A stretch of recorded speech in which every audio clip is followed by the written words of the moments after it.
దొగదత్తి మాలపాటి రవీంద్రనాయుడు, లోకేష్ మరికొంతమంది సోదరులతో తమపై వ్యక్తిగత విమర్శలు చేస్తూ సోషల్ మీడియాలో పోస్టులు పెట్టిస్తున్నారని టీడీపీ నాయకులు వడ్డే శ్రీకాంత్ నాయుడు అన్నారు. శుక్రవారం ఆయన స్థానిక టీడీపీ నాయకులతో కలిసి కావలి డీఎస్పీ కార్యాలయంలో డీఎస్పీ వివి రమణకుమార్ ను కలిసి వినతి పత్రం ఇచ్చారు. మాలపాటి రవీంద్రనాయుడు, లోకేష్ వారి అనుచరుడు కలిసి అభివృద్ధిని అడ్డుకోవడంతో పాటు సోషల్ మీడియాలో ఒకే సామాజిక వర్గమైనా కూడా తమపై, తమ కుటుంబ సభ్యులపై వ్యక్తిగత పోస్టులు పెట్టిస్తూ తమను ఇబ్బందులు పెడుతున్నారని ఆరోపించారు. వారు మమ్మల్ని ఇబ్బంది పెడుతూ మాపై తప్పుడు ప్రచారం చేస్తున్నారని మండిపడ్డారు.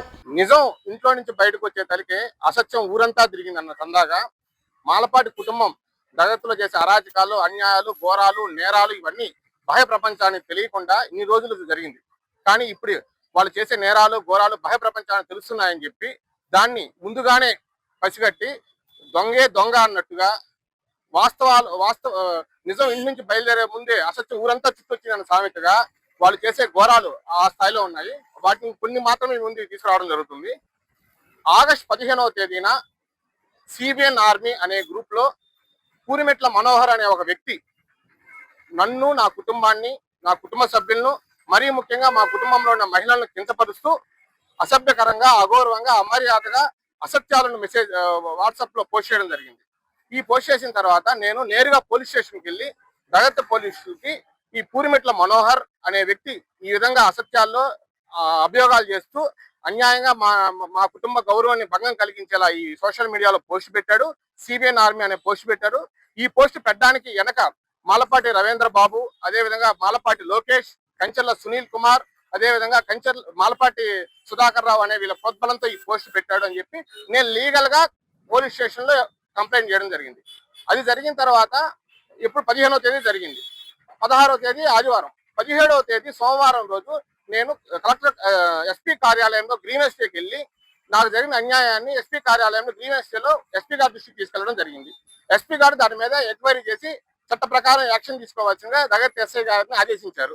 ఇది తెలుసుకున్న మాలపాటి కుటుంబం వాళ్ళు చేసిన తప్పు ఎక్కడైతే బయటపడుతుంది అనే ఉద్దేశంతో సోమవారం అంటే 17వ తేదీ సాయంత్రం డిఎస్పీ ఆఫీస్కి వచ్చి మేము వాళ్ళ కుటుంబాన్ని కించపరిచామని, వాళ్ళ మహిళల పట్ల మేము అసభ్యకరంగా పోస్టులు పెట్టామని చెప్పి అసత్య ఆరోపణలు చేస్తూ ఈ డిఎస్పీ గారిని కలిసామని చెప్పి ఇక్కడ ప్రెస్ ముందుకు రావడం జరిగింది.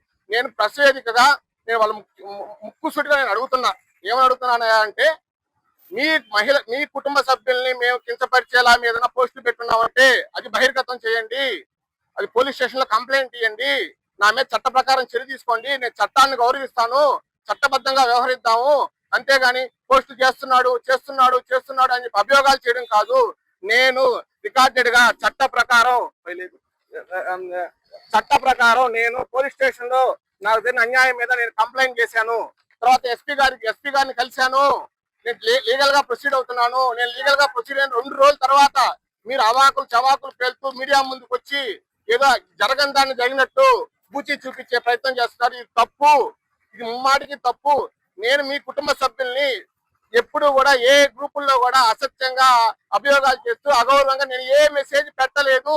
దాన్ని నేను కమిట్ అయి ఉన్నాను. అలా ఏదైనా పెట్టాను, మీ కుటుంబంలో మహిళలను కించపరిచేలేదా మెసేజ్ పెట్టానని చెప్తే నా మీద లీగల్ గా చర్యలు తీసుకోండి, దాన్ని నేను వెనకాడను. కానీ మీరు చేసిన తప్పుల్ని కప్పిపుచ్చుకునే దానికి పదే పెద్ద స్వరాలతో అరిచినంత మాత్రాన అది తప్పులు కావు. చట్టం ముందు అందరూ సమానులే.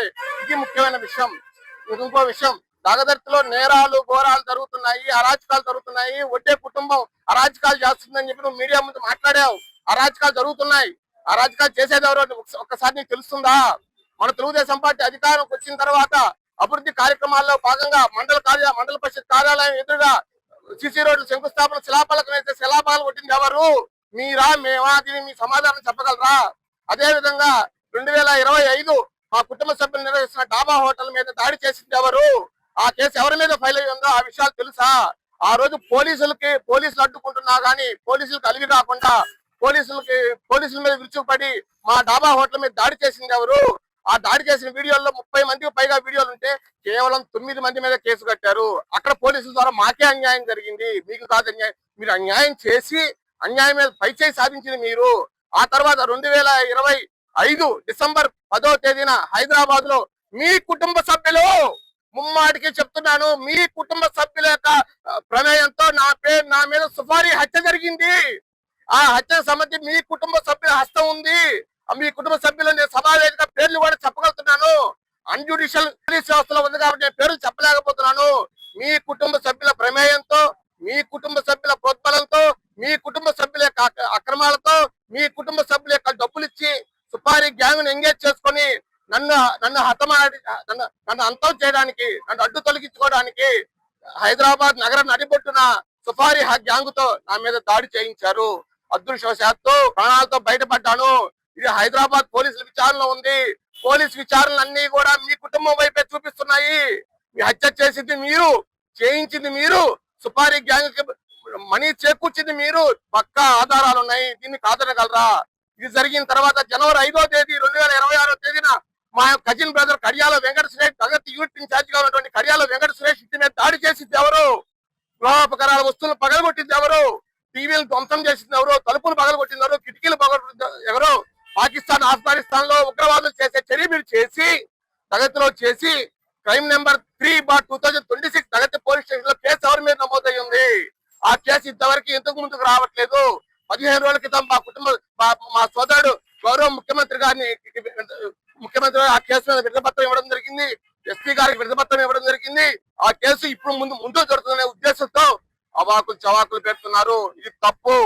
ఇంకో దారుణమైన విషయం, ఎక్కడైనా ఒక కమ్మ సామాజిక వర్గ వ్యక్తి ఫిర్యాదు చేస్తే 4 కమ్మ సామాజిక వ్యక్తుల మీద ఎస్సీ ఎస్టీ కేసులు కట్టించిన ఘనత మీది. మలపాటి రవీంద్ర నాయుడు కుటుంబానికి. మా సోదరుడు ఇంటి మీద దాడి చేసి విచక్షణ రహితంగా శరీరం మీద 6 చోట్ల వేట కడువులతో నరికి ఇంట్లో విధ్వంసం సృష్టించి మేము కంప్లైంట్ చేస్తే దానికి కౌంటర్ గా మాలపాటి రవీంద్ర నాయుడు సోదరుడు మాలపాటి సుధాకర్ రావు మా మీద కంప్లైంట్ చేస్తే నా మీద, నా కుటుంబ సభ్యుల మీద, 4 మీద ఎస్సీ ఎస్టీ కేసు కట్టించారు. ఒక దేశంలో ఎవరైనా ఉందా? ఒక కమ్మ సామాజిక వర్గ వ్యక్తి మీద ఇంకో కమ్మ సామాజిక వ్యక్తి 4 కమ్మ సామాజిక వ్యక్తుల మీద కేసిస్తే ఎస్సీ ఎస్టీ కేసు నమోదైన ఉన్నాయా? వాళ్ళు చేసిన ఘోరానికి ఇది అడ్డం పెట్టడం జరుగుతుంది. ఈ విధంగా జగత్తులో వాళ్ళు చేసిన అరాచకాలు అన్ని ఇన్ని కావు, మాటలతో చెప్పలేని ఈ అరాచకాలన్నీ కూడా బాహ్య ప్రపంచానికి తెలియకుండా అవాకులు చవాకులు పెడుతూ వాళ్ళకున్నటువంటి పలుకుబడిన పరపతిని ఉపయోగించి ఈ దుర్మార్గాలకు ఒడిగొడుతున్నారు. రాజకీయాల్లో మాకు గాడ్ ఫాదర్ ఎవరు లేరు.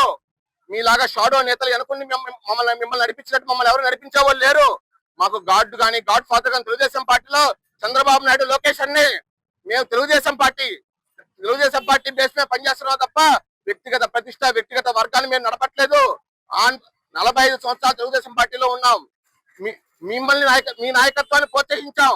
మీరు చేసే అన్యాయాలను వ్యతిరేకిస్తే మిమ్మల్ని బయటకు వచ్చాం. మేము పార్టీ మారాం, మేము పార్టీలోనే ఉంటాం. మీలాగా వైసీపీ వాళ్ళతో కుమ్మక్కయ్యే లేదు, వైసీపీ శక్తులుగా మేము ప్రవర్తించడం లేదు. మేము నిజంగా పార్టీ కోసం పనిచేస్తున్నాం, పార్టీ కోసమే ఉన్నాం, పార్టీ కోసం నడుస్తాం, పార్టీ కోసం ముందుకెళ్తాం. మా అజెండా అన్ని కూడా పార్టీ తప్ప మీలాగా వ్యక్తిగత అజెండా పెట్టుకొని మీ వ్యక్తిగత అజెండాతో ఈ విధంగా దుర్మార్గాలు, అన్యాయాలు, అక్రమాలు, ఘోరాలు మీరు చేసి ఎదుటోళ్ళ మీద నిందలేయడం దొంగ అన్నట్టు ఈ అరాచక పాలన పచ్చి పలకాల్సిన అవసరం ఉంది. మరో ముఖ్యమైన విషయం, దగదర్తిలో మన కూటమి ప్రభుత్వం వచ్చి రెండు సంవత్సరాలు దాటిపోతున్న అప్పుడు తట్టుకునేది ఎవరు? దగదర్తిలో సిసి రోడ్లు శంకుస్థాపన శిలాపలకు వేసింది, ధ్వంసం చేసింది మీరే. దగదర్తి చెన్నూరు R&B రోడ్డుని కోర్టు స్టేల్ తెచ్చింది మీరే. అదేవిధంగా డిఆర్ ఛానల్ ఆధునీకరణ పనులు అడ్డుకునింది మీరే. మరో విషయం, ప్రభుత్వం వచ్చి గౌరవ ముఖ్యమంత్రిగా మన నాయుడు చంద్రబాబు నాయుడుగా ప్రమాణ స్వీకారం చేయకముందే దగదర్తిలో అరాచకం చేసింది ఎవరు? పేద ఇల్లు కూల్చింది ఎవరు? గోడలు కూల్చింది ఎవరు? ఇవన్నీ నేను నోటు మాటలు చెప్పట్లేదు, అభియోగాలు చేయట్లేదు. యాజ్ పర్ రికార్డెడ్ గా పేపర్ స్టేట్మెంట్, పేపర్ ఆధారంగానే మాత్రమే నేను మీ ముందు చేస్తున్నానే తప్ప నా సొంత కవిత్వాలు నా యొక్క ఏవి లేవు. ఈ అరాచకాలని చర్మగీతం పాడాలి. అదే ముఖ్యంగా ఆగస్టు 15వ తేదీన నా మీద, నా కుటుంబం మీద అభ్యంతరకరంగా పోస్టులు పెట్టిన విషయం మీద నేను న్యాయ పోరాటం చేస్తున్నా. అందులో భాగంగా ఇవాళ డిఎస్పీ గారిని కలిసి విన్నవించుకోవడం జరిగింది. అదే క్రమంలో వాళ్ళు చేసిన అరాచకాలు, అన్యాయాల మీద కూడా డిఎస్పీ గారికి రిప్రజెంటేషన్ చేయండి. ఆ రిప్రజెంటేషన్ డిఎస్పీ గారు సానుకూలంగా స్పందించి నేను విచారణ చేస్తాను, నేను న్యాయం చేస్తాం, మీరు ప్రశాంతంగా ఉండాలని చెప్పారు. అదే విషయాన్ని మేము డిఎస్పీ గారు మాటలను చూచా తప్పకుండా పాటిస్తాం. అంతే తప్ప ఇంకో చిన్న విషయం అండి, దగదర్తిలో దాదాపు 200 పైచలకు పందులు ఉన్నాయి. ఇదేంటిది? ఈ కార్యక్రమానికి పందులకి ఏం సంబంధం అని చెప్తాను, ఆ విషయం కూడా చెప్తున్నా. ఈ పందులు ఎవరైతే యజమానులు ఉన్నారో, పందుల నిర్వాహకులు ఎవరైతే ఉన్నారో, వాళ్ళు ఒక సామాజిక వర్గానికి చెందిన వాళ్ళు. వాళ్ళ బంధువుల చేతే నా మీద సుపారీ హత్య చేయించడం జరిగింది. అందుకు గిఫ్ట్ ఏంటంటే దగతో వాళ్ళ పందులు మేపుకోవాలి, ఎవరు అడగకూడదు. ఈ విధమైన వాతావరణాన్ని క్రియేట్ చేసి పందులు తీయమంటే పందులు తీనీరు, అభివృద్ధి చేస్తుంది అడ్డుకుంటారు. ప్రభుత్వ కార్యాలయాలకు పోతే దౌర్జన్యం చేస్తారు. రేపు వచ్చేస్తుంది, ఈ వారం వచ్చేస్తుంది, వచ్చే వారం వచ్చేస్తుంది, రాష్ట్ర స్థాయి పదవి వచ్చేస్తుంది. మీ అంతు తేలుస్తాం, నువ్వు అంతు తెలుగు నాయనా, మేమేం కాదనో, పదవి తెచ్చుకో, మేము కాదనో. అంతేగాని దగదత్తులో అభివృద్ధిని అడ్డుకోబాకు, అరాజకాలు చేయబాకు. ముఖ్యంగా కోరుకునేది మాలపాటి రవీంద్ర నాయుడు గారిని, అదేవిధంగా మాలపాటి లోకేష్ గారిని, అదేవిధంగా మాలపాటి సుధాకర్ రావు గారిని, కంచెల సునీల్ కుమార్ గారిని కోరుకునేది అంటే అరాజకాలు చేయొద్దు, అన్యాయాలు చేయొద్దు, మీరు తప్పులు చేసి వేరే వాళ్ళ మీద నిందలు వేయొద్దు, చట్టబద్ధంగా వ్యవహరించండి, న్యాయంగా వ్యవహరించండి, అక్రమాలు పాల్పడొద్దు. క్రమంగా కాలజ్ఞానం చెప్పినట్టు కృతయుగంలో ఉడికిన మీ పప్పులు ఈ కలియుగంలో ఉడకవు. ఇంకా గతంలో 40 సంవత్సరాల పాటు ఉడికిన పప్పులు మీకు దగత్తులో ఇంకా ఉడకవు. ప్రజలు చైతన్యవంతమయ్యారు, ప్రజలు చట్ట ప్రకారం ముందుకెళ్తున్నారు. సోషల్ మీడియా చాలా యాక్టివ్ గా ఉంది. ఒకప్పుడు జరిగింది, ఒకప్పుడు ప్రభుత్వ కార్యాలయాల్లో అలాంటి వస్తాడు, వాడికి మాత్రమే ఫోన్ చేయాలనే పరిస్థితి ఇవాళ సగటు సామాన్యుడు ప్రభుత్వ కార్యాలయాలకు వెళ్ళి స్వేచ్ఛగా పనులు చేయించుకునే స్థితికి ఇవాళ వచ్చింది. ఈ క్రెడిట్ అంతా మన ముఖ్యమంత్రి చంద్రబాబు నాయుడు గారు దక్కుతుంది. అదే విషయాన్ని మీకు చెప్పదలుచుకున్నాను. ఇంకేదైనా మీడియా వ్యతిరేకంగా ఎవరైతే అడ్డం నిలుస్తారో వాళ్ళ దోవలను అడ్డుకుంటారు, పొలాలకు వెళ్ళి రోడ్లను అడ్డుకుంటారు, వ్యవసాయానికి అయ్యే నీటిని అడ్డుకుంటారు. ఎటుపోతుంది సమాజం? జగత్తి మీ అరాచకాలు శరణగీతం పాడే రోజులు దగ్గరలో ఉన్నాయి. మీరు మీ అక్రమాలను బయటపడకుండా మాలాంటి అభాగ్యుల మీద మీరు ఈ విధమైన నిందలు వేయడం మంచిది కాదు. అది సమాజం అనేది గ్రహించదని ఈ సందర్భంగా తెలియజేసుకుంటూ, Vishwasai NEET medical academy. Doctor కావాలనుకోవడం మీ ఆశయమైతే మీ ఆచరణకు ఒకే ఆలోచన విశ్వసాయి.